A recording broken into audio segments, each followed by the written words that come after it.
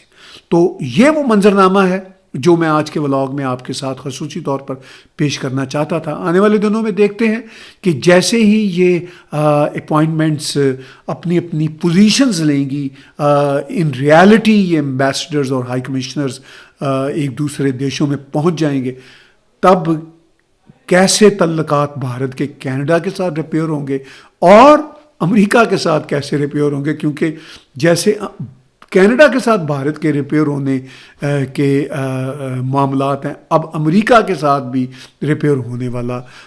جو ہے وہ ایشو بن چکا ہے۔ تو آنے والے دنوں میں میں آپ کو اپنی کمنٹری کے ذریعے اس سچویشن سے آگاہ رکھوں گا۔ آپ ٹیک ٹی وی کی میری پرسنل انڈیپینڈنٹ جرنلزم کو سپورٹ کیجیے، ہمارے یوٹیوب کے چینلز کو لائک کیجیے، سبسکرائب کیجیے، اور اگر آپ ہمیں کنٹریبیوٹ کر سکتے ہوں تو ہمارے اسی یوٹیوب کے چینل پہ ڈونیٹ کے بٹن کو کلک کر کے آپ ہمیں کنٹریبیوٹ بھی کر سکتے ہیں۔